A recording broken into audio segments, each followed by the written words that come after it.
Board of Supervisors meeting, recorded August 21st, 2024.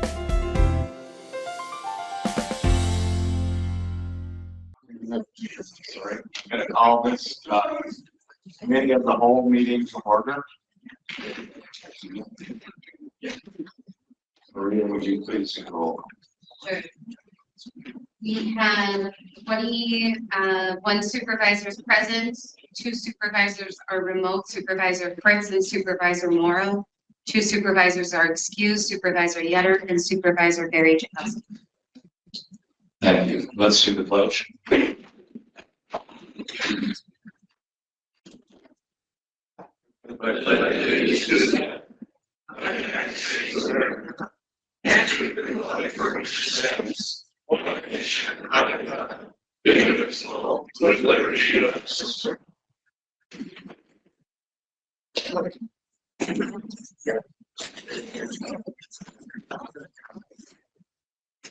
You should all have found a memorandum in your packet, but I'll go over it as well. The Portage County Board recently completed a committee of the whole on August 6th, including presentations on the roles and responsibilities of supervisors, county budgeting, tax levy, debt service, and general capital improvement project planning. We are holding a second committee of the whole this evening, and we're going to build on that previous meeting by discussing the advisory planning and regulatory roles with assistance from the National Institute of Corrections. Mike Jackson will be joining us remotely, and the Wisconsin Department of Corrections. Nate will be speaking. He's here this evening to present.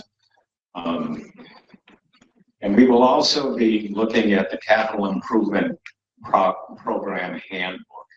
What we're going to do tonight is basically look at the standing criteria that we have tonight. We're going to discuss that criteria. We're going to discuss some of the guidelines and values that are in front of us as a board. And what we're hoping is that we'll come to a consensus on whether these points are the direction we want to go, if we want to add to this list, if we want to subtract something from this list. Also, because we are not taking action as a board, but are instead discussing the matters on the agenda, public comment will again be suspended for this meeting. We will not be discussing specific projects or project details in this meeting. And additional committee of the whole meetings will be held now on September 4th and on September 17th, immediately following the standing board meeting.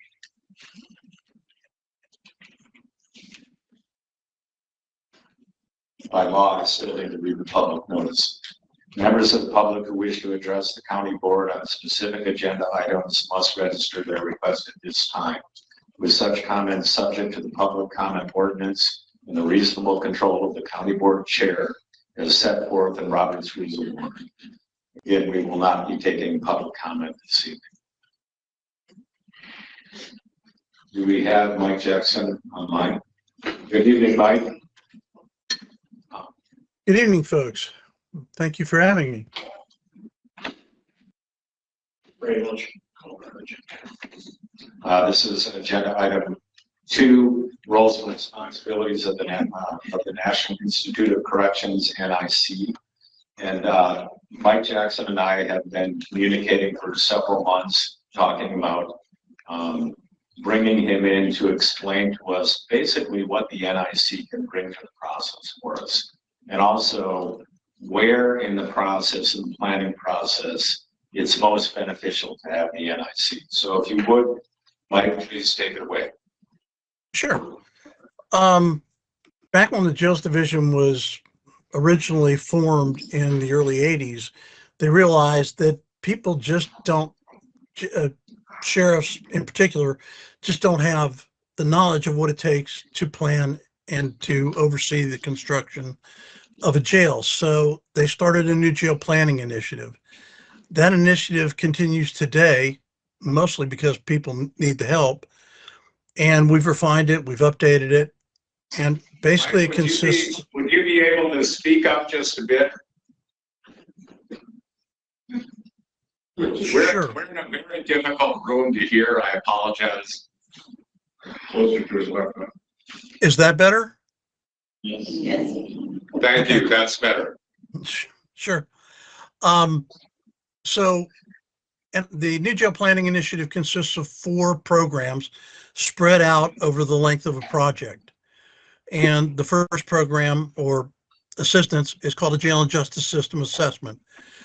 We start there when people call me and say, we think we're going to build a new jail or we think we need a new jail. And what we do is we send 2 people, an architect and a jail planner, to that site and talk to the different folks that have some leverage on the jail. They can either put somebody in or take somebody out. What I'm getting, that was good back in the days of overcrowding. I'm not getting too many overcrowded jails now. What I'm getting is old jails. We just did one in Maine that was built in 1889. They need a new jail. So that's what we're looking at. But we want to know what these folks think their role is in helping the sheriff manage that finite resource called the jail. So they'll be there. They would come for 3 days, do about a day and a half's worth of interviews, disappear for the second afternoon, and put together a program for the third day that we call a town hall meeting. And it's designed to last all day, but we've done it in 3 or 4 hours at a board meeting. And where they will go over with anybody who wants to come and listen to what they found and what things look like and answer questions. Here you've got 2 jail experts that don't have a dog in this fight and have no reason to give you anything but the facts.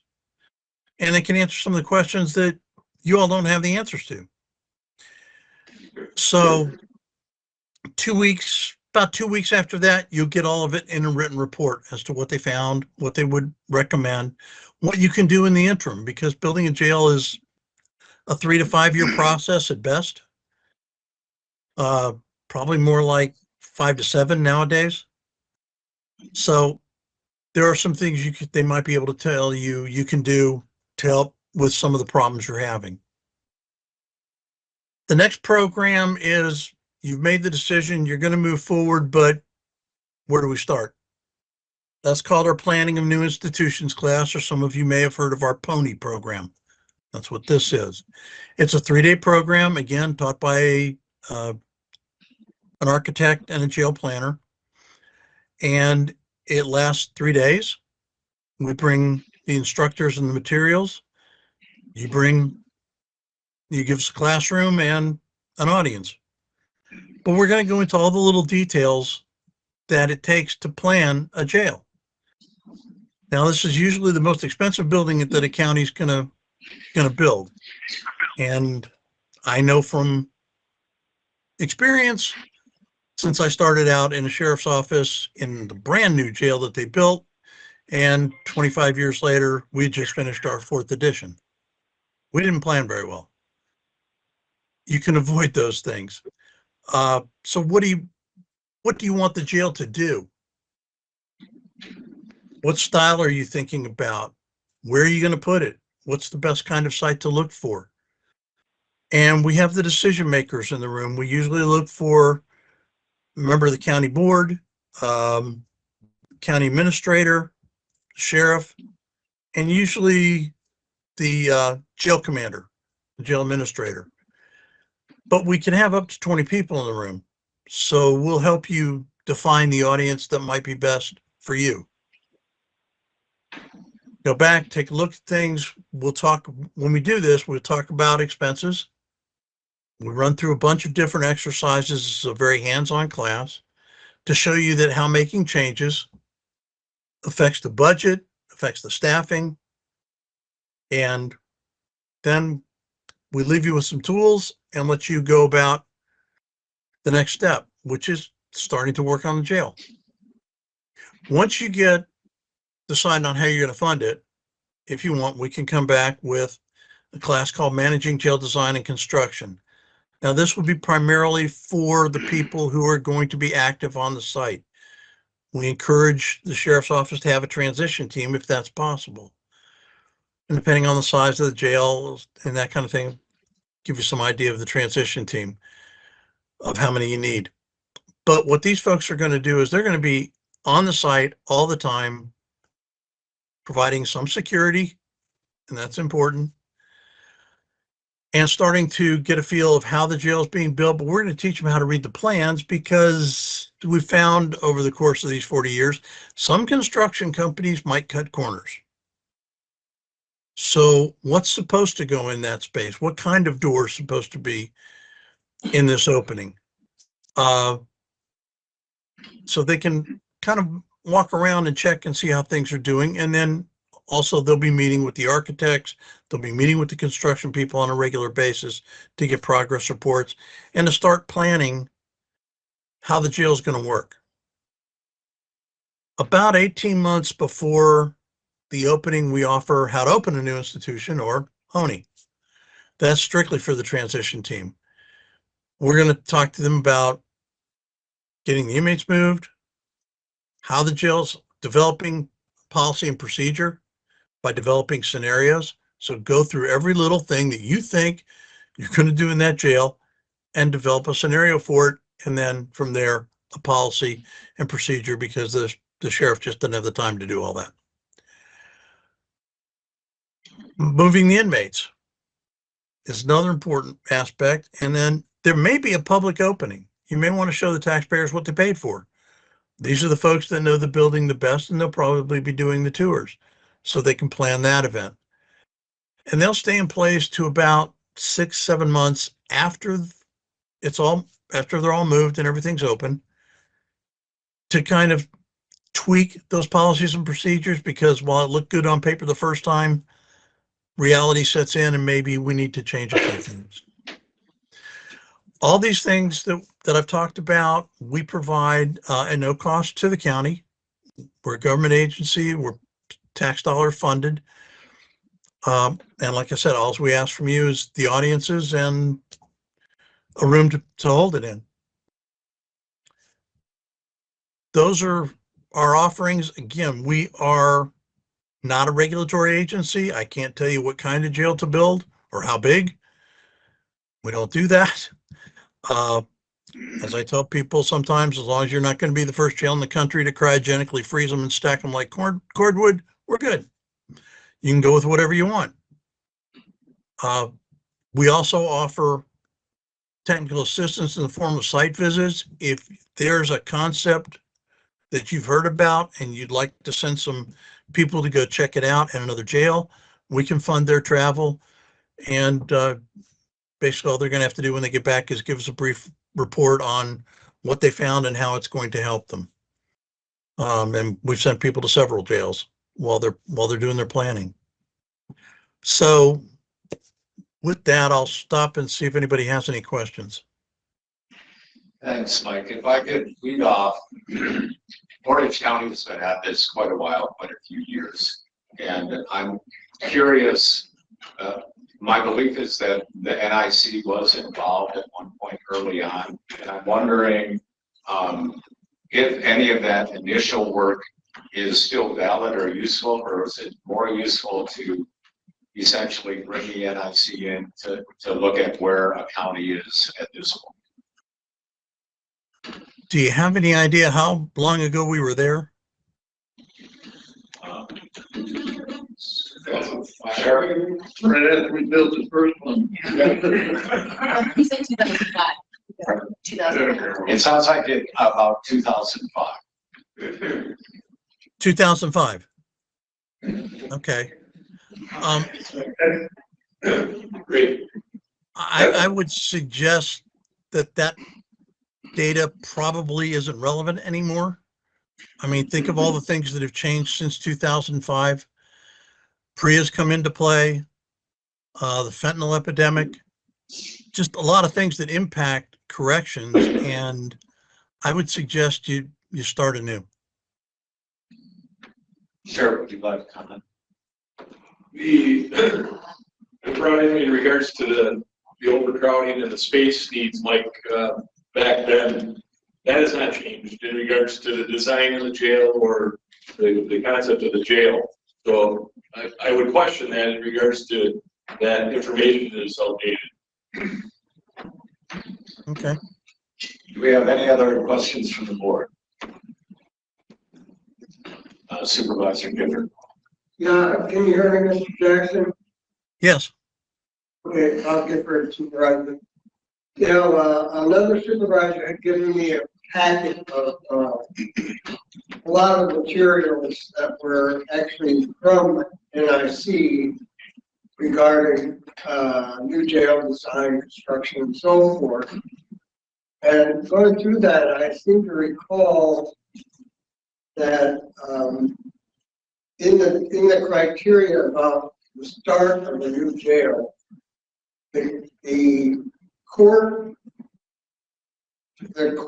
structure and the jail structure, the NIC seemed to be saying should be in close proximity for security and just for the needs of the persons that are, you know, being tried and so forth. Is that still kind of a criterion with you folks, or did I read it wrong?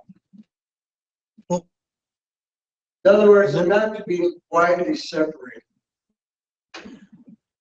let me reiterate, we don't have any criteria, we have suggestions and things that people have found over the years to be helpful and to work better. And we try to, you know, put that out to people. Like I said, we're not a regulatory agency. It's really, it is probably, yes, it's still in good standing. It cuts down on the transportation. It makes it a little easier on the staff and getting them to and from court. But again, you have to go with what you have available, and sometimes it's not possible, and the jail's got to be moved a little further away from the courthouse, or even a lot further away.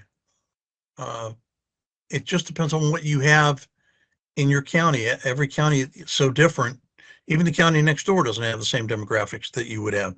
So you just got to go with what you have to work with. Thank you. Sure. Mike, we talked quite a bit in regards to what the county has already installed in regards to a owner's rep, construction manager at risk, and an architect. And in regards to the space studies, the space needs, and the conceptual designs, would that play a factor in NIC stating that they need to come and redo after this has been just recently done by these three-peg system that we have? No, not necessarily. Like I said, we just don't have any say in that, if that's what you're asking me, Sheriff. We can go over the points of good planning, things you need to look at. And if I recall, you've got an architect who went through our pony program. Correct. Back in about 2002, I think. It's been updated a couple of times since then, but basically the principles of good planning are what we're talking about. So they would be welcome to attend the class. He could come again and get his knowledge updated if he likes. But they haven't done a needs assessment yet, have they? Yeah, the needs and space study. They did in the initial, and then we had Venture Architect, and then we had DWBR and Taker come in with that recently. That's why I'm asking about the phase one coming in and seeing for the assessment to see if the needs are there. That would not be prudent now since we just got that done through NIC, correct? Got what done through NIC? I said, I mean, not to redo it again through NIC since we just recently had that. We don't do the needs assessment anyway. The jail and justice system assessment is not a needs assessment. A needs assessment is used for projecting the needs that you'll need, you know, for the next 5, 10, 20 years. And we don't do those. Okay. Any other questions from the board? Well, Mike, I'd like to thank you. We'll be in touch shortly. Okay. I'll look forward to talking to you. Good night, folks. I'd like to introduce Nathan White. In the room. Best place to stand. I don't want to have my back to anybody, so I apologize if that ends up happening, but I guess for the time being. What would the best place be for a name, Wherever you're for the comfortable. camera catching? You tell me. Why don't you come up front? So Nathan is with the Wisconsin Department of Corrections. He's basically gonna go the same thing. Tell us what the DOC can bring to the conversation for the county.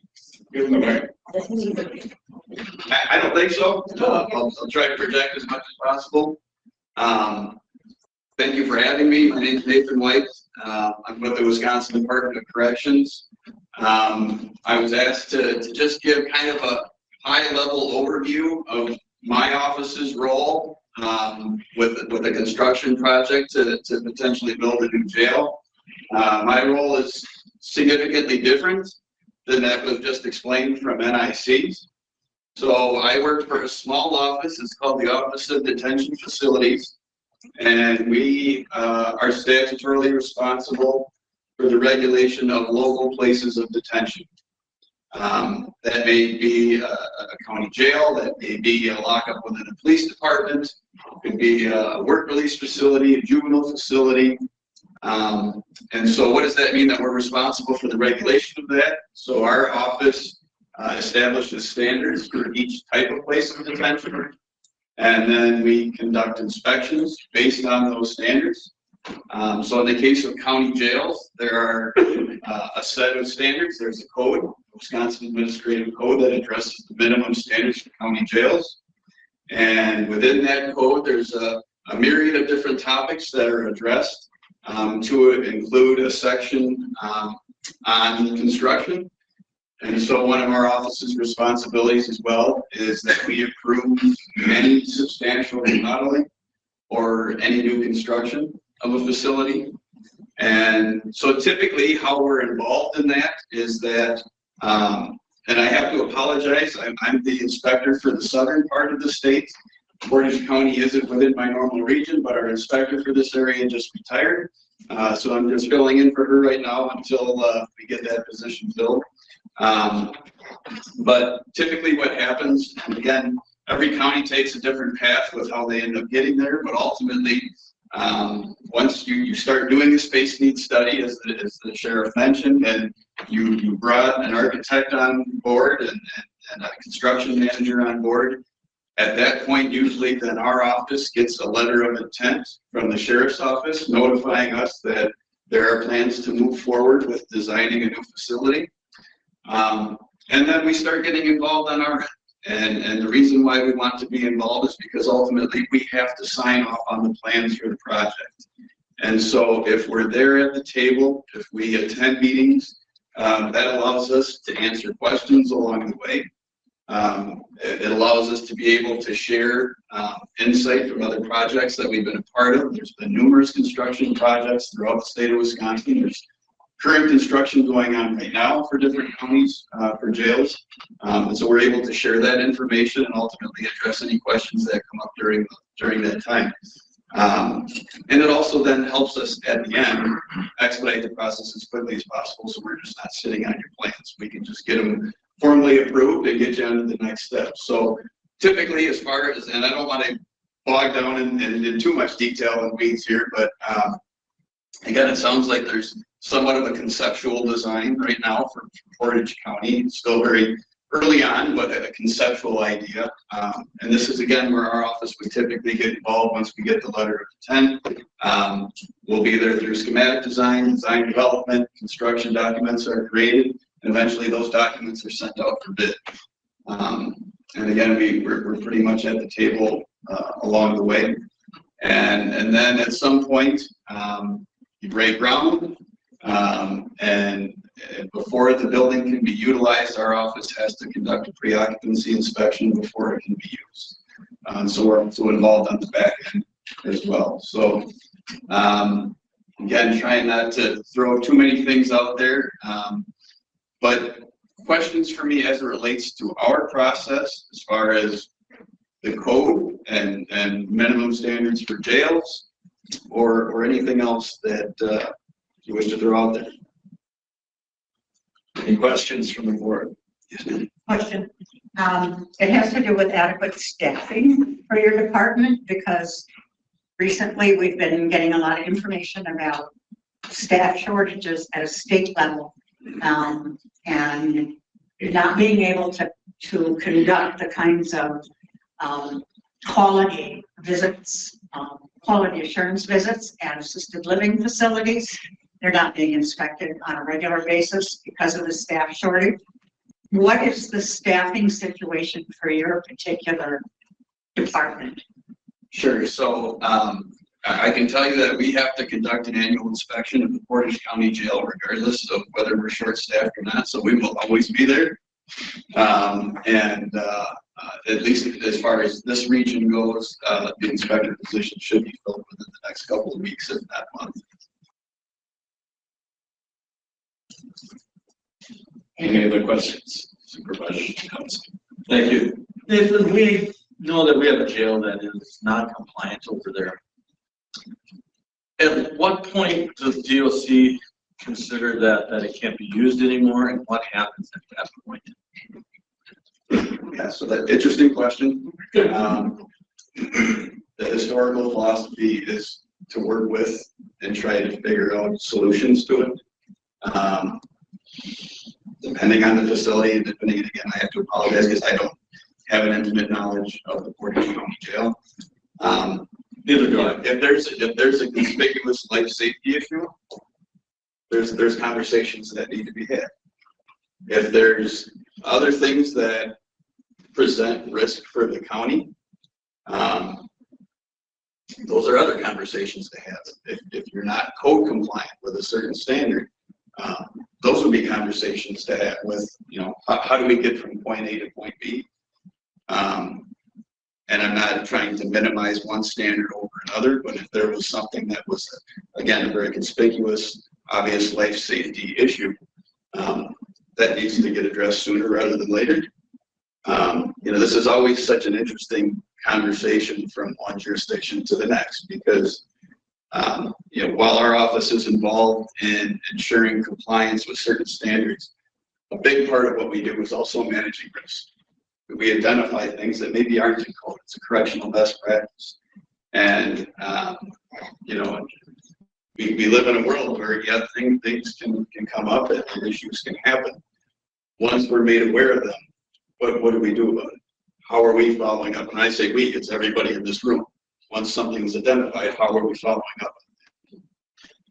So it's not to skirt your question, unless I have a specific example of something. It's really challenging to know how we might proceed with it. But again, the underlying philosophy has always been with our office to work with the county to figure out how do we get from a place of where there may be an issue or non-compliance to a place that there could be.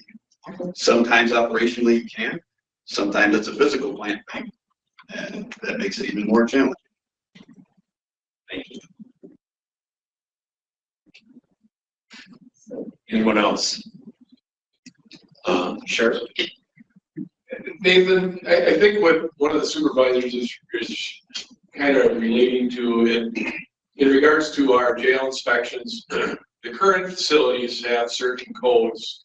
Back in 1991, the code was different. So in regards to the construction back then, our current facility doesn't meet the current code in regards to the modern facilities. And we are aware of that. But does that give, and I know the supervisors asked me, are they going to come in and shut you down because you're not up to the current code? Generally, that would not be the case. Is it correct that you do not do a needs assessment? Right? Correct. So sizing is up to us. Okay, Sheriff, when was the last needs assessment done? BWDR, Tegra, that was back in, somebody help me on the board here, I think it would have been 22 or 21? 22, I think, yes. It was August of 22, Supervisor. August of 22. Yeah, I have a question. wanted to see if you and your department have any insight on this. With a lot of the discussion that came out when this first was announced that we were going to put the jail at a 6 mile distance from where the courthouse is. If you followed the public opinion on this, you would have found a lot of resistance to that idea. And if you look at our county and many other towns, you know, we're a tiered society, right? Stratified by income and social status. And it was generally, the sense that I was getting, follow social media, that's a good window on public opinion. The more urban people who tend to be at lower socioeconomic status, particularly in the area now most closely located to the jail, we're not in favor of having put out to the Clover location 6 miles away, whereas more of our suburban population are maybe just more comfortable getting around and have the means to do so. Maybe don't expect to have any friends or family in the facility. We're okay with it. So that's my question. It's like the sociology, maybe political science of what we're trying to do here. Any insight? I guess I would just say 2 things. One, our office wouldn't dictate the location of that project. So that's ultimately up to Portage County and your constituents to make that decision. Secondly, there are examples of both. There are jails where they're built right next to the courthouse. And then there's a number of examples I speak to, at least in my region, where the jail and courthouse are separate locations, in some cases quite some distances. It's ultimately, as the gentleman nicely spoke to, it's what the needs of each county needs to be.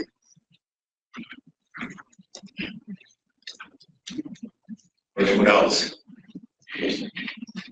How long does the DOC get a county to come into compliance if they are on a code? And for instance, we've been on a code for over 20 some years. Is there any liability to you or to DOC for not making us come up to code? And is there any liability to the county for not coming up to code? With not having the crystal ball to know if something goes to litigation someday. Yeah, this is about managing risk, right? There's always that chance. And again, I go back to the fact that once we, and all of us are made aware of issues, what are we doing about it? How are we trying to get compliance there? And again, I can't speak to the specifics of what your jail is not in compliance with, but yes, there's an inherent risk with that. Thank you. I just had a question in regards to your collaboration with NIC.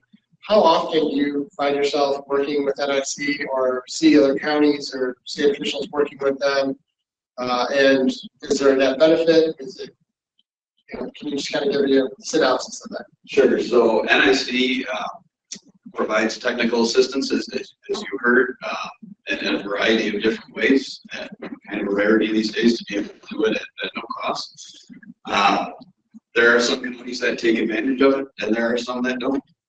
There have been a number of county jails that have been built where NIC was not involved in that process. NIC is also involved in other aspects of correctional operations as well. I know, at least in my region, NIC has come in to do other sort of assessments with detention operations, but there have been a handful that they assisted the transition team. He mentioned that with the amount of logistics that goes into prepping for that transition into a new facility, whether that's policy writing, movement, and all that stuff. And so I would have to defer to those jurisdictions to say what their experiences were, but predominantly I've heard it be very positive. any resources to help with that, because it's a big undertaking. There's a lot involved, more moving parts than I'll ever know. And they can assist with that. But again, there's no obligation on your end to take advantage of that. Just to piggyback off of Supervisor Luis's question, I'm sure they probably haven't, because there's limited resources everywhere, but I'm just curious, has anybody done any data collection regarding the results? So I'm just curious if anyone's done, is this on? Okay, I'm sorry. I'm wondering if anyone has done any data collection regarding municipalities and counties that have taken advantage of, and this is probably the other gentleman's question, actually, now that I think about it. But I'm wondering if anybody's done that data collection to see statistics regarding the results of counties who have taken advantage of working with MSC and DOT. I know you don't have a choice, we have to work with DOT. Versus the ones that have taken advantage. Is there a clearinghouse where we could find any of those statistics? You know, and it could be anything regarding, like, did they have to rebuild because they didn't meet space codes right away, or you know, other things like that, public satisfaction, anything along those lines. Yeah, unfortunately, I'm not aware. That really could be useful.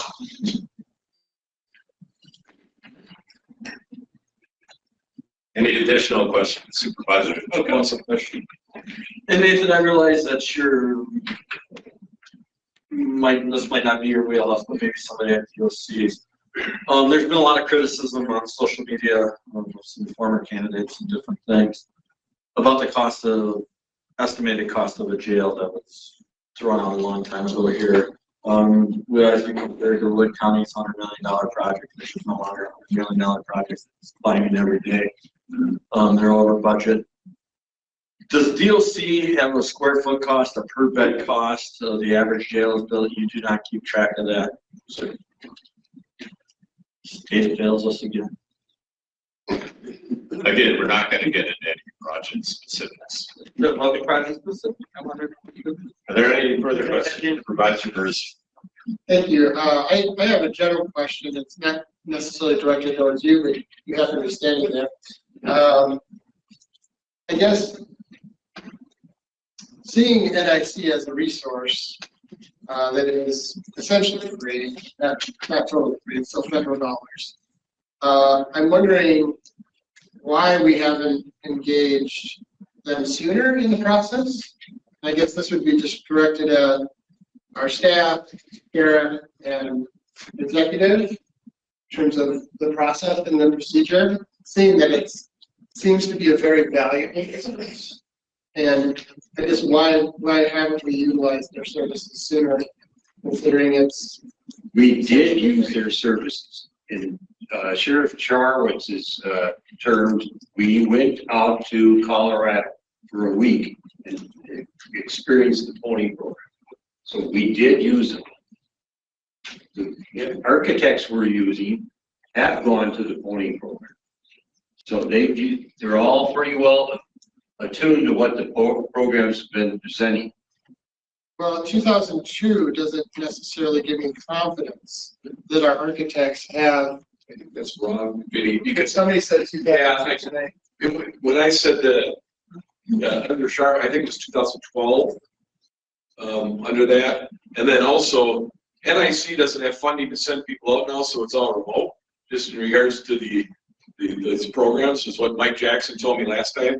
They don't have the funding for the in-person, 3-person. And when we went and we got the 3-leg Tegra, VR, and they do the analysis and the space needs and all of that.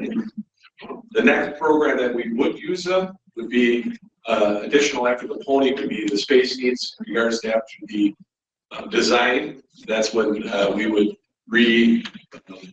visit with Mike in regards to best practices for the staff. So it's not that we're not using them, we just haven't done anything to be able to use them to the extent that we need to move to the next step with the letter of intent, get the actual design, and now then involve them to come and give us the expertise and some of that. I'm gonna jump in a little bit here because we're getting a bit off the agenda topic. So the intent tonight was to have the DOC and the NIC basically let us know what they bring to the table. I think the discussion about when we bring them in should be tied to the project itself. I'm not trying to stifle conversation here, but we need to stick to the agenda points. Any further questions for Nathan? Nathan, I want to really thank you for coming up. I know it's a long drive. So, Thank you. you're welcome to stick around. But it's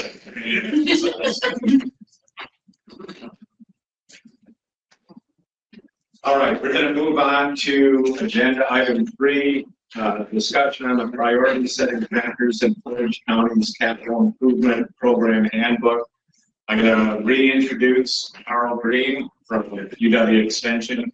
Carl's going to kind of walk us through what our existing protocols are and kind of take a look at whether we're happy with these, whether we may want to change them a little bit, and how to employ these and actually start trying to move projects through a sequential process to get them to the point where they're approved and we're actually breaking ground and completing projects. Carl. Doesn't seem like lights. Very good.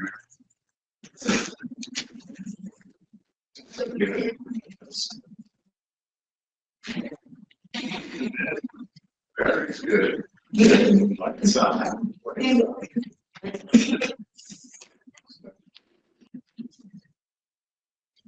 Need to buy new brakes. There was when that, all of that.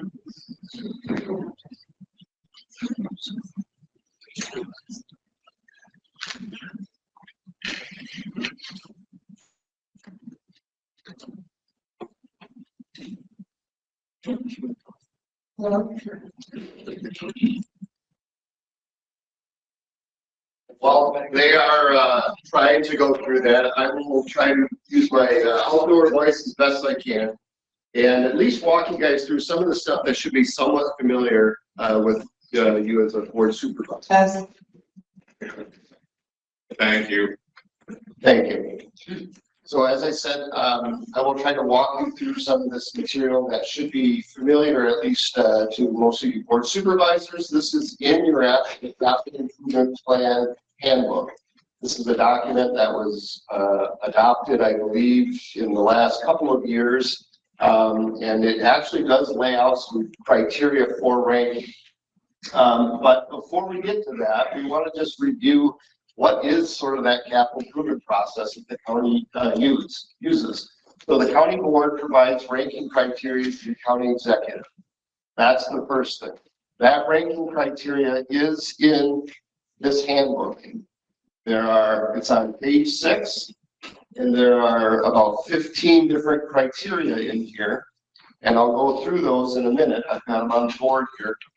But the problem, I think, is that after that ranking criteria is being provided, there's not really a scoring to those criteria. So it's criteria, but do we just add them all up? And if you've got the most, then that's the project that ranks the most? Or do we put some weight to some of those criteria because that criteria is more important than other parts of the criteria? And that's really, I think, the crux of what we're trying to understand and do today. After that ranking criteria goes to the county executive reviews the capital improvement plan, requests that are in for the year, and they put the request through the ranking criteria, and each receives a rank or is supposed to receive a rank. The county executive, the finance committee then finesse those numbers. They add detail to that. They add some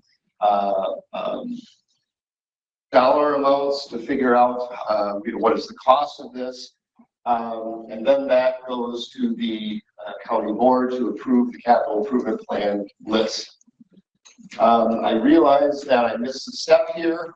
At some point between step 4 and step 5, which is basically that capital project moves to bidding and construction, you put it in your budget as either a capital outlay line item or a specific capital project as part of the budget process.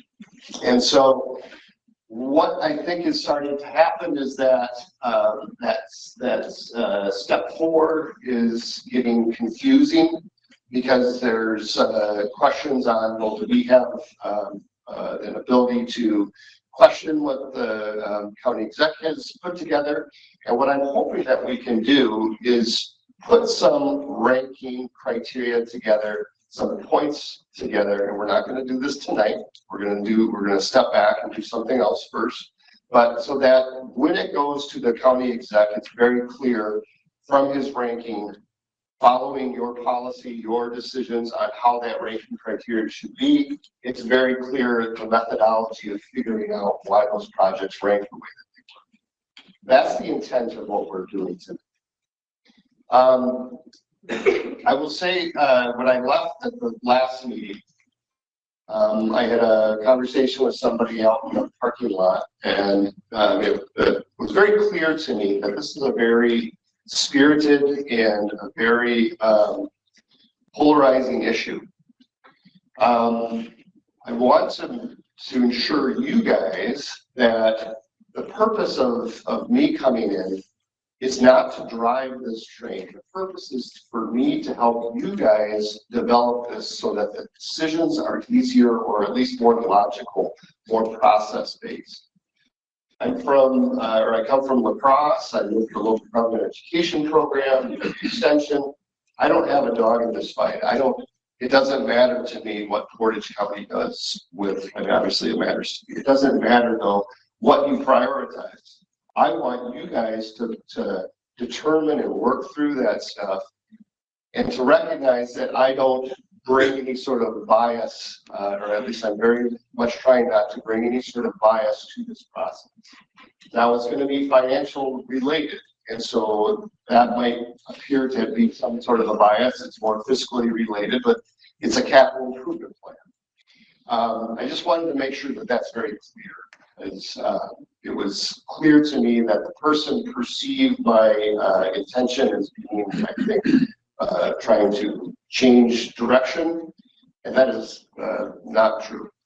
And so I just want everybody on the board to be aware of that. And if at some point you believe that I'm bringing some form of a bias, that needs to be brought up. The purpose, though, is to help you guys make a decision, an informed decision, a better decision.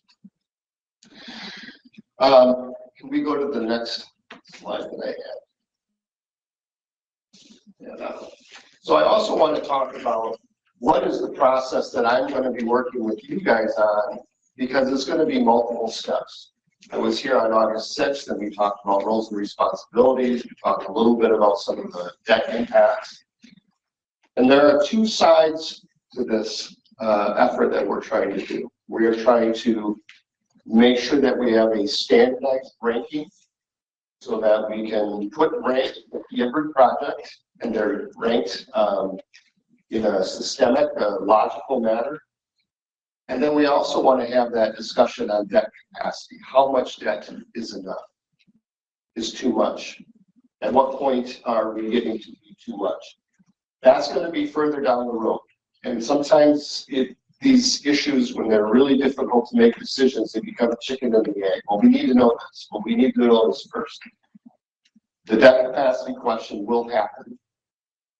We are just going to look at the ranking first.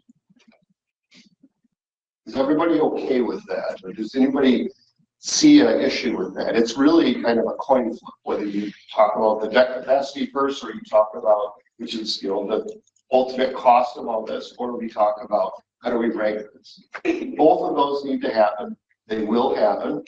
The way that we see it, and this is kind of going from left to right here. We had the committee of the whole meeting on August 6th. Today we're at the committee of the whole for August 21st. We have the NIC DOC presentation on the roles, and then we'll be reviewing guiding principles for ranking criteria. we're gonna do tonight is come up with ideas, values, guiding principles that will help us at the next meeting make that ranking prioritization. So we're not diving into that prioritization of ranking yet.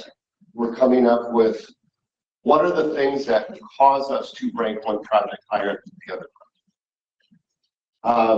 The committee of the whole meeting that's proposed for September 4th will review those guiding principles that we come up with tonight. And then we will develop a prioritized ranking criteria and a weighted criteria. Again, you got this criteria, but we don't have any weight to them. So every single of the 15 points are all equal according to the document. And I think that's where the confusion comes, because that's not always the case. We will then bring the committee, the county board, and the committee of the whole together at the end of the county board meeting, and there will be a project review of the big capital projects that is facing Portage County. So that's where the projects and merits of the project will be presented. And then the committee of the whole in October will have their debt capacity discussion. Was anybody unclear about that? And I know that there's the internal process of the capital improvement planning, and there's this process that we're doing that's regarding capital improvement planning, but I wanted to kind of differentiate the two and make sure you understand that Portage County has its own internal process for doing capital improvement planning, and then what we're going to be doing in the next few meetings so that that process gets fulfilled with easier decisions to be made. Is everybody okay? Yes, sir. I guess the question I have is, why are we circumventing where county is? We are structured as everything comes through a committee and then comes to the county board level. We're going to try to do this as a committee of 25, which anybody that's worked on a committee over probably 10, 12 knows that a committee that large is both inefficient and not effective.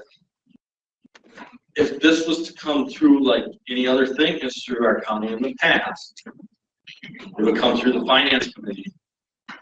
They would go over these criteria and then it'd be approved by the board. Why are we changing the process for this? Well, I don't know if we're changing. We're trying something. We're trying to put more detail to the capital improvement planning process. And your rank criteria is established, but it's still something is causing this not to go through. I understand that, but it should be brought up through the finance committee, hashed out there, where every supervisor is allowed to attend and put input in at that point in time.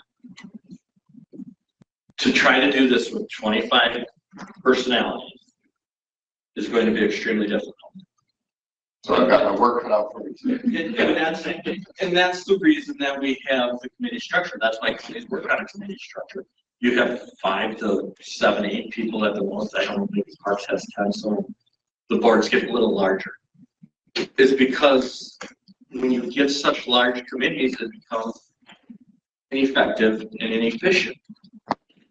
What I would suggest, Supervisor Chakowski, is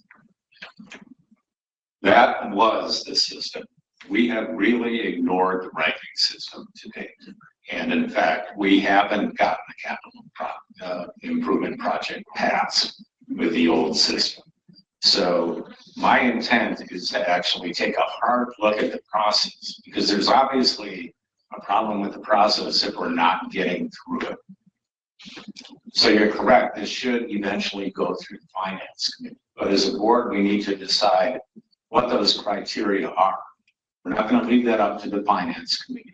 We're going to look at it at the board level.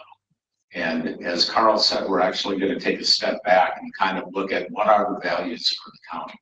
And again, this is a very difficult question, so it's tricky to decide what committee this should be assigned to. And in fact, I don't believe we have a committee that's equipped to look at values of Portage County. So my intent, with the assistance of Carl, was to take a hard look at the process and come to a basic agreement on what the process is and then move on from there. Supervisor, okay, then the supervisor. Just a comment or perhaps a question. So if we go through this process in terms of ranking and perhaps, these are my words, weighting the criteria collectively, that puts us on a similar page in terms of how we interpret that criteria and the weighting that we have collectively decided is purposeful for Portage County. Is that somewhat accurate? Yes, you're building the consensus. We're trying to come up with that consensus so that when it comes to that point, passing the capital improvement plan, that rank shows that this score is better than that project, and everybody says, okay, I'm comfortable with the way that we rank these, and I'm comfortable then with approving that, and moving this project forward. That's what our intention is.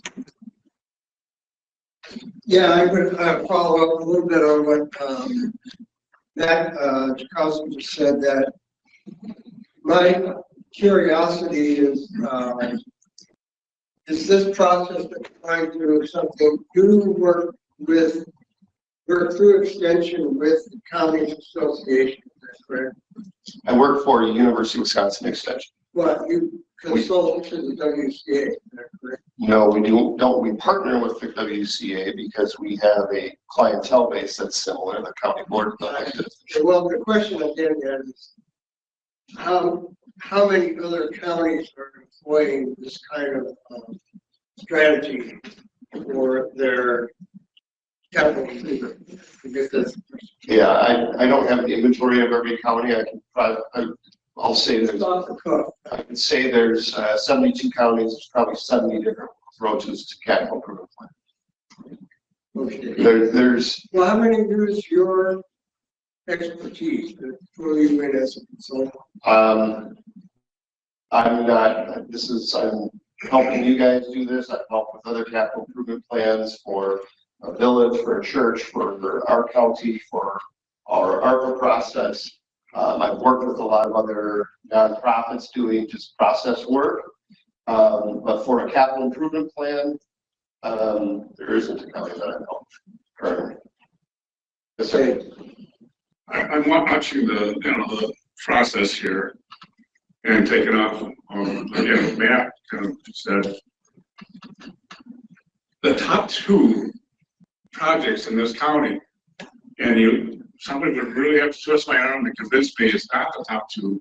And I think we could all agree in this room is the top two is the jail and the remodeling and security of the courthouse. Now, if there's 10, 11 different other little projects that are in the $1 million, whatever, I can see where this process could start sorting out that rank. But being on the board for the last 10 years, we've gone a long way to, we've got a site.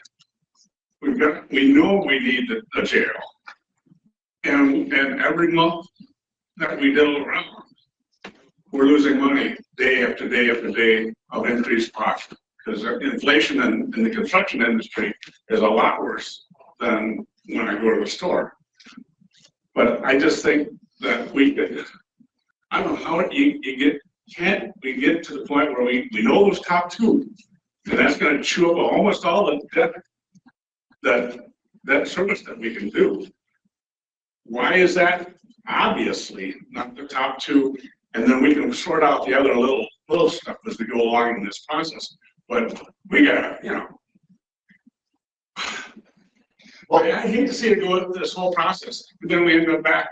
Yeah, it was the jail, and it was the if you can get that in that jail to the finish line, which it sounds like that hasn't happened, whether it's a jail or some other project, which maybe there's something else. I don't know. I'm just using common logic about what the county's needs are. I do think that the one assumption, though, is that how much you said how much we can afford, and that's what we're going to be talking about. That's one of the things we're going to be talking about. That's the other part of this.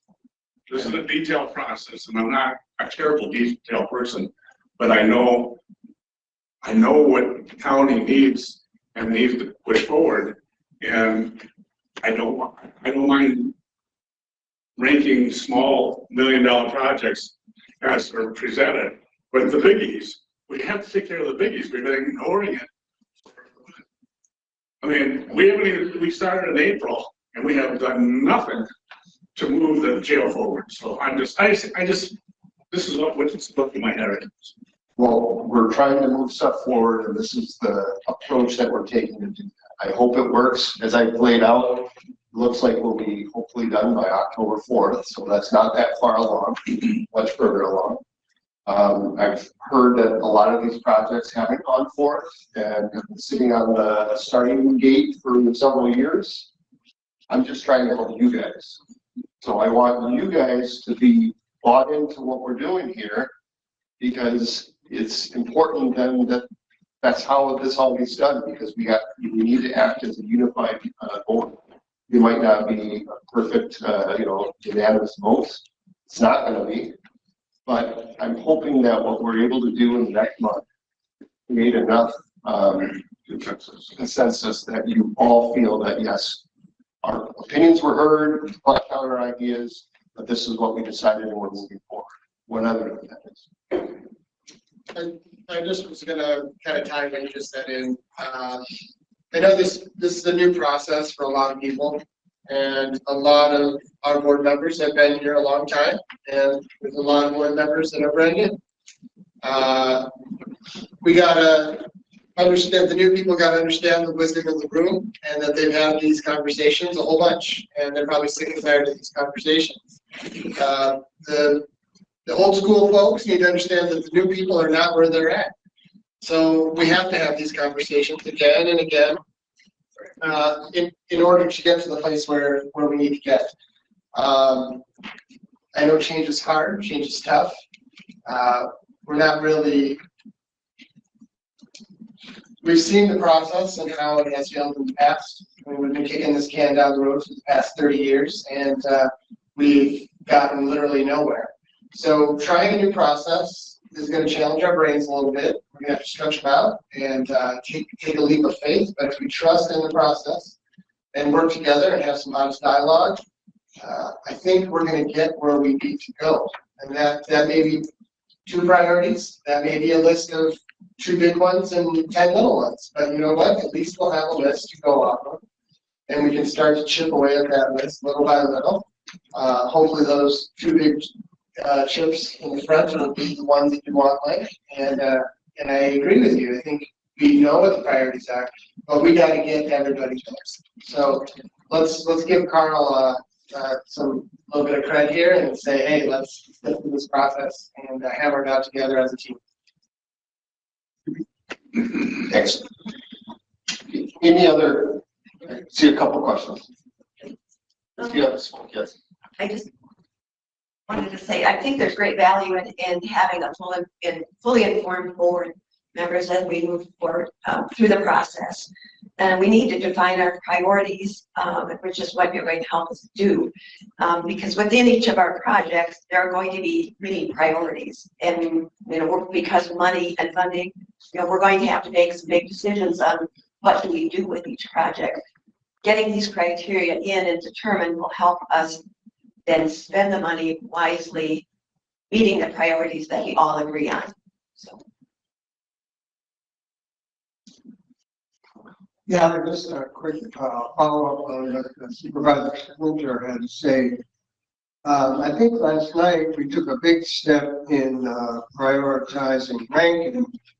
I don't know if you're aware of the fact that we voted to not put to referendum tax levy increase to fully fund the nursing home rehab and rebuild and, just general bringing it up to first class banking.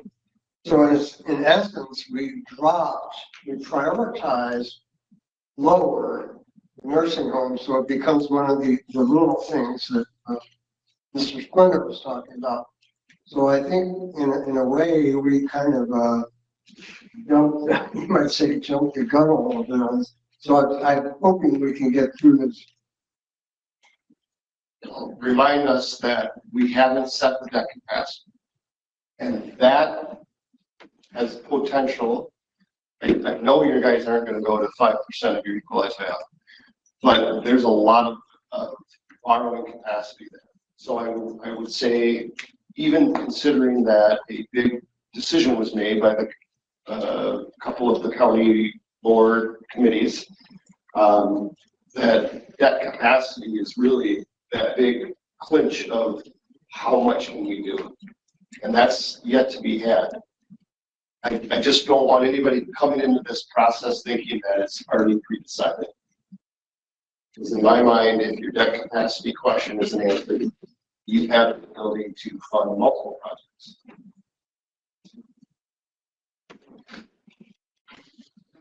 Okay. So as I said, the capital improvement plan handbook is put together, and there are 15 project criteria, that's what we're calling them. And these are those. I'm going to pull this forward as much as I can. Did put it on the PowerPoint too. Okay. Oh. You printed it out. Back. So these are your ranking criteria. I'll point out. We don't give them a rank. We don't say number one is that it fits in the county strategic plan. It just should fit in the county strategic plan. We also say that it has the ability to improve public safety, but we don't say the ability to improve public safety is more important than if it fits in the strategic plan. That's what we're trying to get at. Is we've got criteria, but we don't have a way to rank that criteria. We also have the ability to improve access and delivery of services, the ability to stop deterioration of assets, infrastructure and information assets, any project that has the ability to increase revenues, to start bringing in revenues for the county. If it has an impact on the operating budget to reduce total operating costs, or that it has some sort of impact for multi-departments, or the requesting department has the capacity to take that project on. Those are things that are considered criteria that should be considered for any capital improvement. Next slide. Oh, you're here quick. Oh, that's right. Thank you.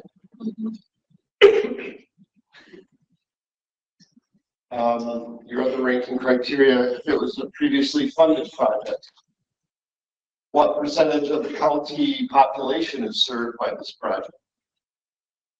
What is the public support of this project? What is the ability to improve citizens' quality of life with regards to improving public health, protecting natural resources, protecting jobs? Not sure. Satisfies an urgent human need. So it's an urgent need that is existing within the county. The ability to include and incorporate county economic development policies. And then whether the project is mandated because of state, federal, or maybe even some sort of a local requirement. So again, we've already have these. You guys have this ranking criteria. Next month, or next meeting, we will start to put some numbers to these. But to do that, I want to work with you guys tonight on coming up with some guiding principles that will help you maybe prioritize one of those or two of those or several of those to come up with which rises to the top and which are a little bit lower priority. Still a priority, but a little bit lower of a priority. There are questions, and this will help us in the development of these guiding principles. And then I've got a PowerPoint that I can go to after these. But the questions that are supposed to be applied, this is, again, coming directly from the Capital Improvement Program Handbook, is what impact will the project have on Portage County's mission? Who will be affected and how? what other funds may be available to pay for the projects, or grant funding available to pay for the project? How will the project affect future financial costs and expenses in getting at that saving operating budget? Multiple departments are benefiting from this. How will this project affect nature, environment, businesses, business environment, other resources within the county? And then what negative impacts will result from delaying the project?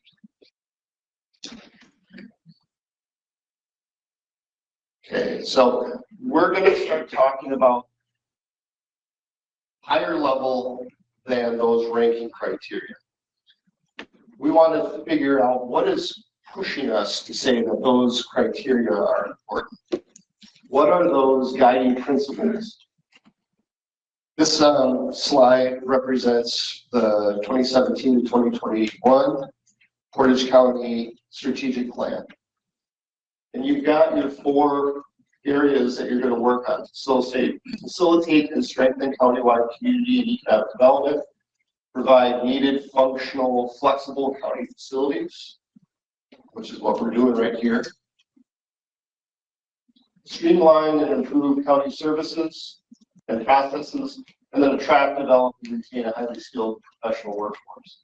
And over here, you've got your guiding principles. This is what you put together for your county in 2017 to help push your strategic plan.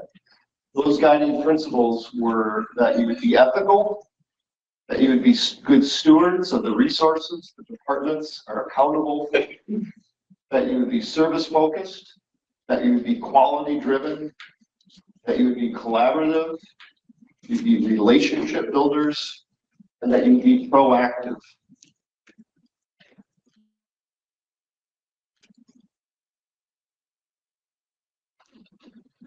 So we need to think about some of those things that we've said in our strategic plan on how we want to act. And maybe that can help guide us as we start the ranking criteria together and sort of which are more important and which are of the lower importance. When we're coming up with guiding principles, we need to recognize what they're being applied for. So because this is regarding capital improvement planning, there's going to be a certain approach to it. If I was talking about what are the guiding principles of my career, it's going to be very different than what are the guiding principles for my family. And so understanding what we're applying these guiding principles to is the importance of what we're doing. Some of these questions that would maybe help us develop these, and we're going to break into groups, and we're going to, each of you is going to pair up, and I'm going to ask you to come up with 5 guiding principles. I think you, as you develop that list of guiding principles, these are going to be your group's list, that you think about. We're talking about future focus, right? We're talking about long-term improvements. We're talking about assets that have a long-term to it. We're not talking about programs. We're not talking about initiatives. We're talking about assets. Do they consider any financial impact? These guiding principles that you'll be coming up with. Do they consider any human impact? Do they consider an environmental impact? Do they solve existing county issues? I'm going to guess, and I've struggled with this admittedly, that there's going to be difficulty coming up with guiding principles. Does anybody struggle with that? Like, what would a guiding principle be? Just saying that you do. Yep. If I said that when I am buying a house, I'm looking for quality construction over quantity, over size, that would be a guiding principle. I'm looking for something that meets a existing condition that is a struggle for county. Maybe I'm have a very strong environmental focus, and a guiding principle for me would be that whatever building we're producing or creating, that it has a very minimal footprint, and that it has very energy efficient. Those would be guiding principles. Those are things that help direct. Any further questions on that, or any thoughts on that? So what we're going to do is I'm going to ask you to pair up with somebody right next to you. And so you guys will pair up, you guys will pair up, you two will pair up, you two, you two, you guys, you guys, you guys, you two, and you two. We'll, I'm not sure which people they can pair up together.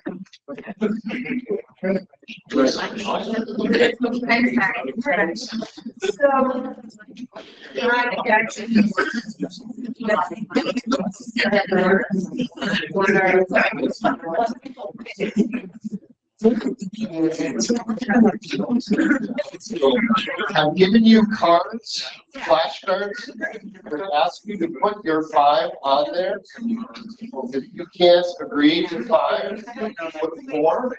That means you just get less votes.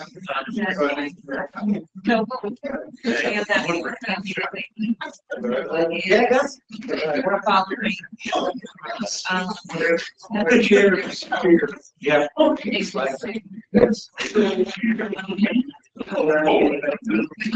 I'm not sure.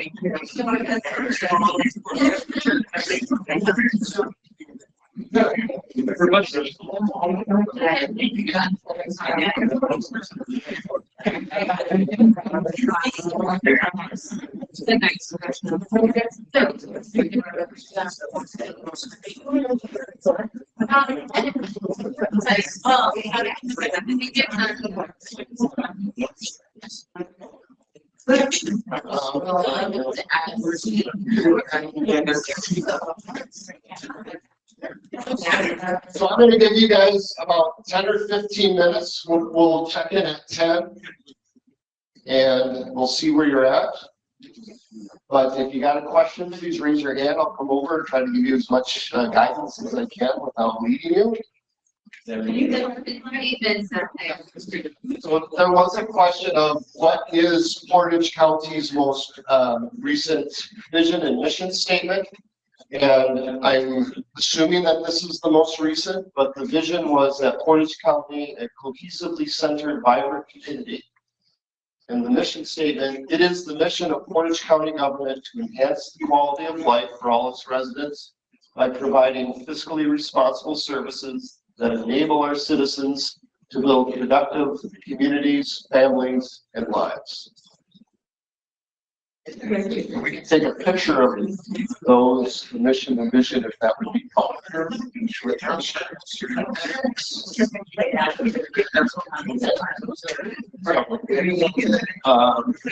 Do you advance the slide?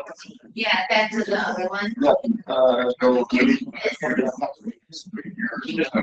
So we have 12 groups. You are to come up with 5 guiding principles, 5 things that you think help us come through that ranking criteria.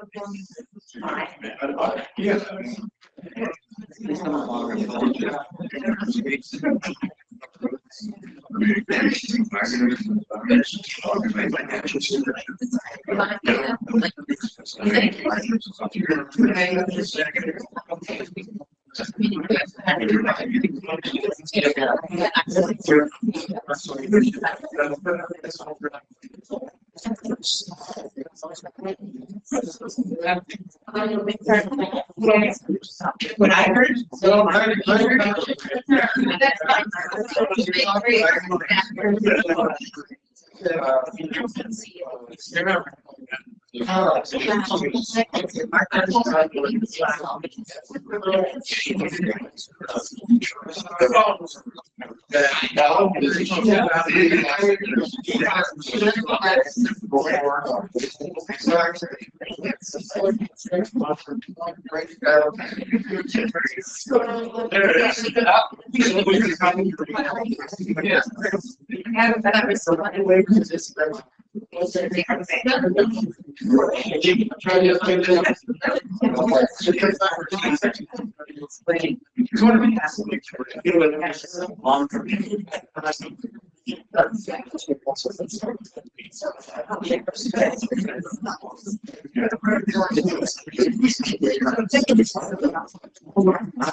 Oh, my goodness.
In the respect of time, we want to make sure that you guys get out of here at a reasonable time tonight. I'm going to ask you to do.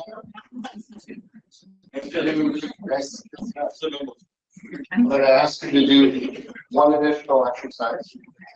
I would like you two to combine with you guys. And you four now have either two lists of 5 or two lists of up to 5. I want you to narrow those down to 3 between the two lists that you have. Can now get 3. They might overlap. And you four, I would like you guys to do the same thing. So you've got two lists of 5 or up to 10. Narrow down the top 3. You guys are you're my notes in the path and that's what we're here. So you can talk about what's important about these principles while you decide what to do. And then try to narrow down to 3.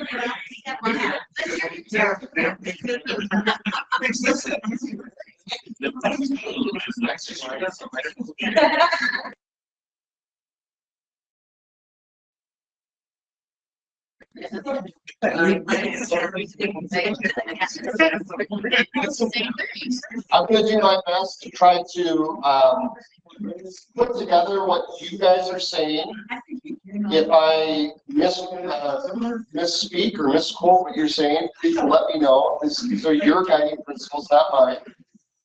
And then we're going to have a little process where we vote on it. So each of your 6 groups should have 3. Some of those might overlap, or some of those might need to be sort of merged together. That's what I'll help you guys do. And then what we'll do is we'll vote on our top 5 of the big list, and then we can leave. So I'll start with you guys. What is your top 3? Top 3. The development buildings that are energy efficient, LEED certified, that have a long life expectancy.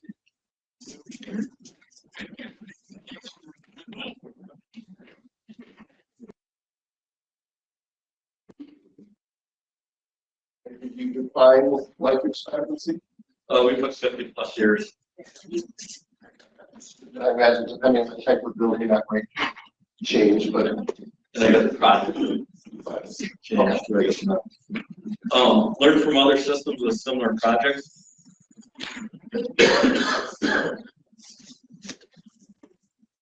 Learn from other systems. Entities. Other. similar projects that have gone through similar projects.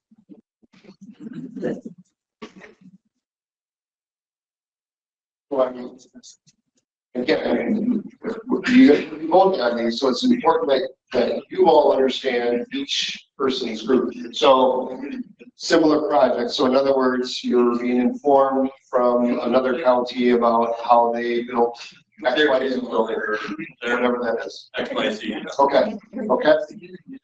So learn from other systems within similar projects. And develop projects for need, not a price. Example, what not to do from scale where we go for a price, not to need it. Another good example is that a lot of times you see a project where you need so many offices, and then all of a sudden somebody comes along and says, well, that's 10 million, 10,000 over budget. We don't take the number of offices away, we just make them smaller. We end up with Value engineering issues. Yeah, value engineering is not one. So could I also synthesize this by saying quality over quantity? Or is that too simplified? Well, value engineering is trying to make the best of build it up. Build it into that sheet, Right. what you got. So I think develop projects for need, not price, is the best way to keep it, because that's what we need. We'll keep it at that. If we can't afford what we need, we have to find a way to do it. I'll keep it. All right. I'll do it. Yeah. All right, your guys' group. We did our homework wrong enough for us, but ours are more general than building specific. Our number one is to enrich the quality of life for residents of all socioeconomic stratus. So you would want projects that? Sure. Yeah, that's what I meant. Projects that. And I don't mean to put words in your mouth. Okay. I like that. You can't get in with the mask anyways. Enrich quality of life, there was a follow-up to that. For residents in all stratus. You know, that we don't want this to be, it helps part of the community, but not all the community. Strata. I think it's strata. I think it's I say in all groups. sure. Okay. Things like that. We want projects that provide the highest quality services within the financial restraints that we have. And this is actually very similar, I think, to what Matt was saying. We want the best project we can, but there is a price tag. Like I agree with quality over quantity, but we can't just shoot from stars. Right? There's got to be financial So can I use that? Can we just use this? Would you be okay if we just kept that? Yeah, we can live with that. Okay. And we think that it's important that we, at the very least, create avenues for public input on projects. We want the community to feel involved. I don't know if that's gonna not tie into what we're doing here, but involved in the question. So is it public support that you're looking for that, Sure. that they're, Attempt to generate engagement to engage with the community to create support.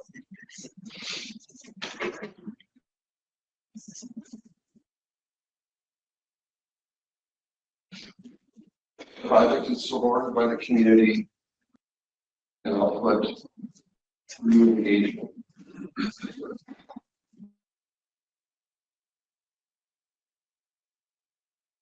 On his note, we also had talked about the way it was put was avenues for public input.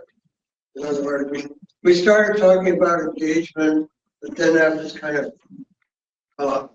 a disagreement whether the public really wants to be engaged, but on the other hand, provide the avenues and people can choose to drive down those avenues or not. Yes, engaged. So I'll say, avenues for public engagement is available. Yeah. Okay.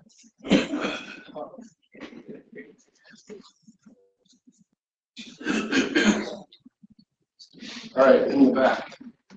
And these guys finished on time and had all three, so I just wanted to point that out. Thing is there first.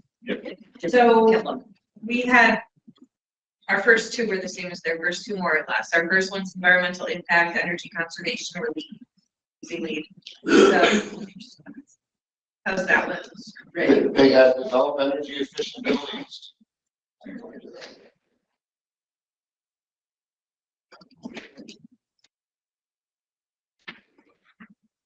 Thanks. Long-term benefits, yeah, so that's that first basically is our first. So our second one is long-term benefits. Just read both. So, and then the third one is meets a need or solves a problem. It's a Meets a need and solves a problem. You'd see me, are you okay with the way that these are articulated, or do you want to change? I think if we want to get technical, then we need to talk about LEED certification, because that is kind of the standard. There's lots of companies out there that build buildings that say, oh yeah, we can do LEED without getting certified, and that's what I call value engineering, because I'm in that field. So I know what it takes to build LEED, and I know what I see when people say they can do it but not get certified. They don't have the strategic know-how or the ability to build a building that's actually. So, Steve, that's really far down the line of the project. I think that what we're saying is that when you're ranking these projects, this project is going to be scoped to include energy efficiency, stormwater management, a variety of types of things that typically go into some sort of a LEED certification or some sort of certification. But you need to approve the project moving forward before it gets bid that way. So you want to make sure that that's one of the things that that project includes. Criteria, okay. So We have it written as environmental impact, energy conservation. I'll put it, environmental impact. If I added environmental impact to energy efficiency, is that, you guys okay with that? Yep. Yes, sir.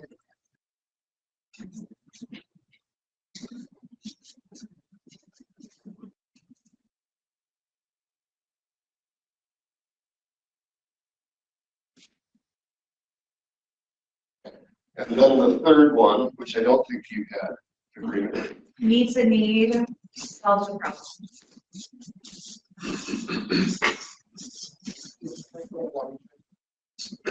Yes. I can have on that. Literally, Can I add a qualifier? Can I say an existing need? Yeah. Does that change? That's okay. Could be a future need. Yeah, long-term need. Okay. We're thinking out ahead. We may not know the need right now, but we can see if that, in 10 years, we're gonna need a new building here. I mean, if you think that you're talking planning, I think it's a future need, probably. Maybe both. Existing need is, so we want line bridge, so we got an existing need. This is the jail. I'm not gonna go into the projects. Okay. Okay. What if I put existing / future need? I can keep it as need too. I'm just trying to, again. Okay. All right. You guys. Our first one is safety for public staff and accessibility. So the project meets the needs of safety for public staff. Okay, what was the second part? Accessibility.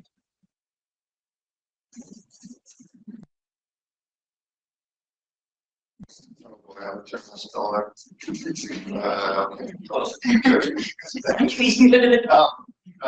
Okay, that's one. Fiscal responsibility, I think it's probably similar to build for need, not for price. I would argue that fiscal responsibility, build for need, not for price. The fiscal responsibility is a big topic. Can you refine that? And are you saying that this is what you're getting at, that the develop based on the need, not price? I think it was stated earlier that jail across the street here was an example of we're gonna build it for this amount of price and not for what they actually needed to have. So if you're gonna do it right. Yep. To go well. Yeah. Okay. Are you okay with keeping this, if this became that, one of the top ranking criteria, would you be comfortable that that's meeting what you guys are talking about? Did you mean public and staff? Is that what you were talking about? Yes. Okay. Oh, thank you.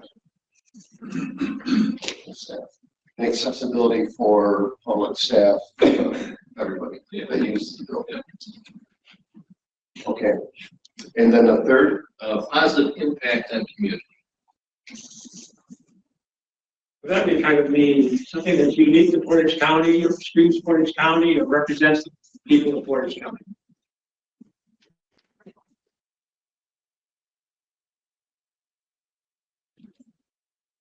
Put that together would be, that be similar to enrich quality of life, or do you think that's different?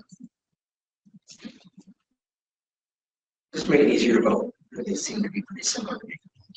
I would ask you guys, is this projects that enrich quality of life for residents in all groups? Or is there something that might pop out to someone traveling through our community saying, hey, we're in Stevens Point because of. So something we got. If we change positive to unique, is that what we're getting at with that? Unique. It's a little bit more refined of a, it's something that stands out rather than it's a library, but every community has a library.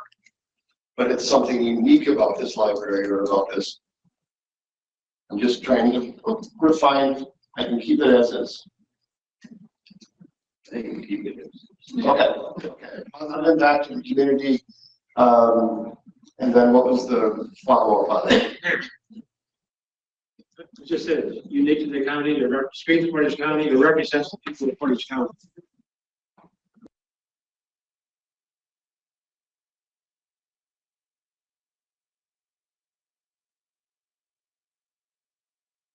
Okay, thank you.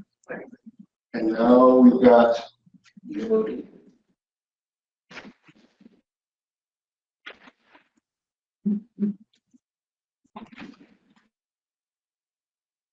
Just say the best till last. All right, for our first one, we have future planning instead of reactionary planning.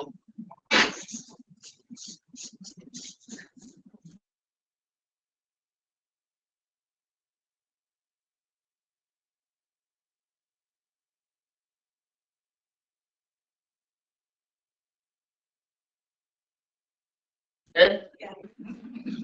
All right, so, hang on a second. So our next one is meeting the needs of everyone in the community. Okay. I'm wondering what you guys think of that first one, projects that enrich the quality of life for residents in all groups. Because that's what we were getting at when they said strata, socioeconomic levels, like, and it's more than that, right? It's just everyone, right? So I think we're good. You're okay with this? Taking up that, okay? Okay, next we've got balancing financial and environmental sustainability.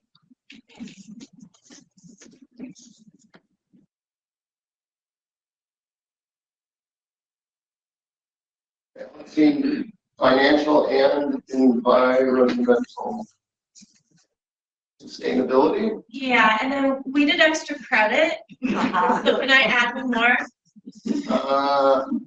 No. You get 3. You get to add one more. Everybody else is set. I'm sure. Can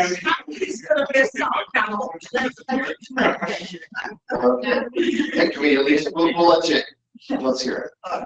Responsive and transparent to public opinion.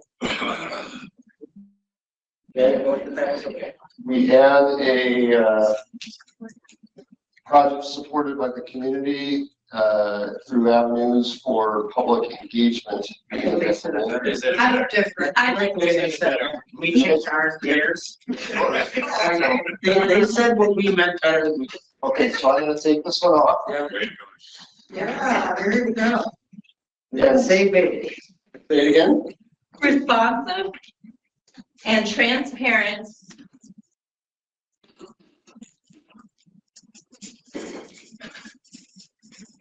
to public opinion.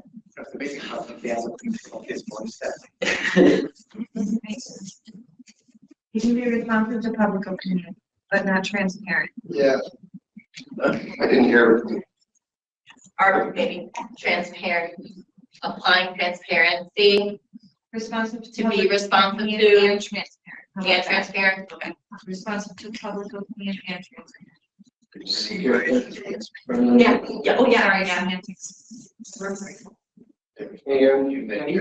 transparent. Okay. Now, just to make sure I've got these. Daniel, would you mind helping me? Luckily for me, my colleague, Daniel Fuller, he was in the area. Let's put these on the wall. You can put it there, 1, 2, 3 there. And the microphone. Move some of those. Not sure we can see that. Or if you want to go by the microphone, 1 or 2.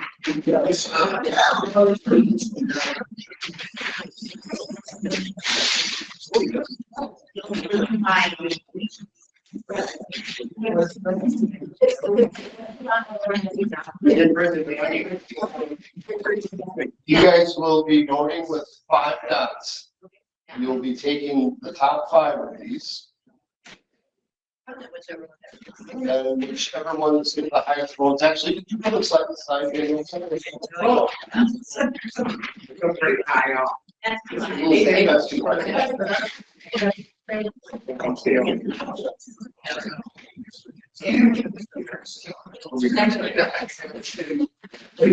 Universal. Okay.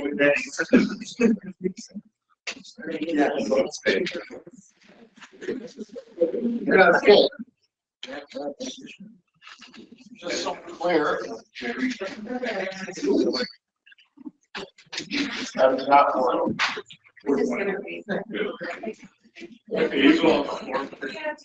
Yep.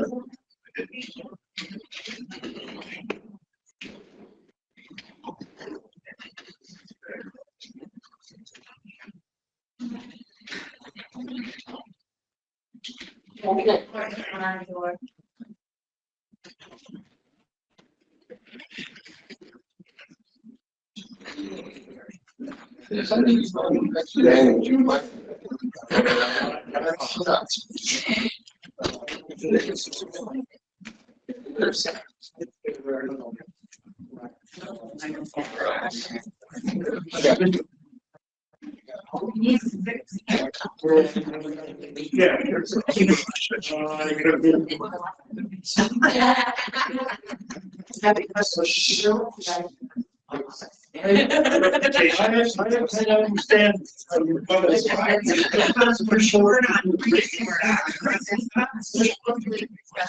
You can go up and start on. Come on.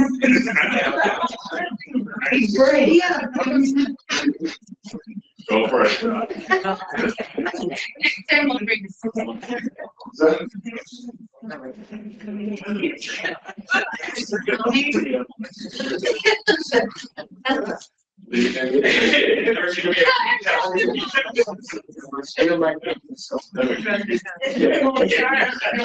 No gold star. But you get red dots.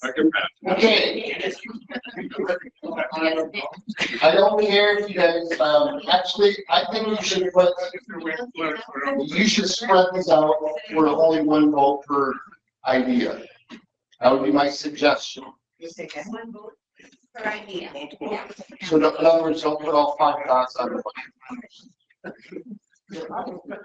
That's. You can have yours. You have one box. Yeah.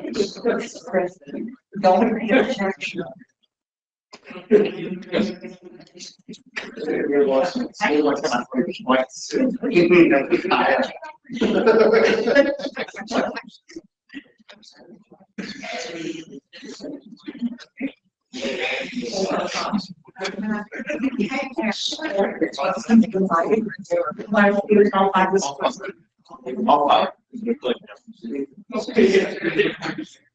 Gotta start processing. Hey, how come you had 6 growth? There's no one ahead, you didn't want to. Oh, No.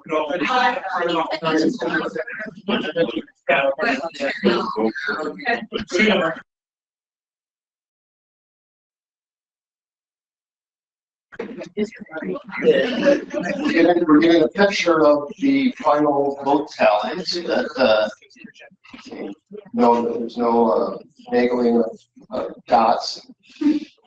So it looks like the developed projects were the need, not price, that scored the most at 17. Second was, I thought we had a 14, safety for public staff and accessibility. Then we had a 12, I thought, projects that enrich the quality of life for residents in all groups. Then we have 2 11s, positive impact to the community and represents the people of Portage County, and that we develop energy efficient and environmentally friendly or impactful buildings with long life of 50 years or plus. And then we had only 5 that meets needs of solves a problem, and 3 for learns from other systems with similar projects. So what I will do is I will clean those up, and I will bring them back on to our September 4th meeting. From there, we will start to look at that ranking, those 15 criteria, and we'll see how these guiding principles sort of formulate and allow us to better rank those. And what our goal for that day will be to come up with a ranking of each of those criteria. So they might be the same. Some of them are worth 10, some of them are worth 5. We'll figure that out, but that's what our game plan is. Can we get printouts of that for the next one? So those lists, that list, when we do that next meeting? Yeah, we'll send the capital improvement program handbook to everybody. It's a county document, but it's something that currently exists, but we'll send that to everybody so that they are fully aware of it. This would be nice to have it on hand. Absolutely, yep. Any questions? Any concerns or thoughts on this? Or concerns or questions on the process? Yes, ma'am. I have a question, but not for you. I believe for Director Josie. Is that handbook on the website? Got it. That's why we couldn't find it. Okay. Other questions? What's for something? What's for something? I'll turn it over to the chair to wrap up. All right, thanks so much, Carl. Well, Look, I want to thank the whole board. I know this is sort of an unusual approach for a county board. But I think this will get us where we need to be to start looking at these projects and attempting to come up with a priority and a ranking that lets us move forward. I do want to make one correction. When you look at the next meeting date on your agenda, it says September 17th. We'll actually have a committee of the whole meeting at 5 o'clock on September 4th.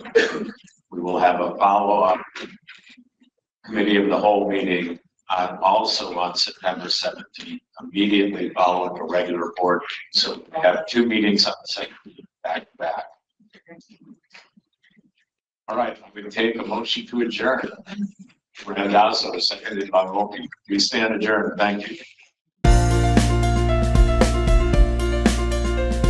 A video of this meeting is available for viewing on the city's website, stevenspoint.com/videos.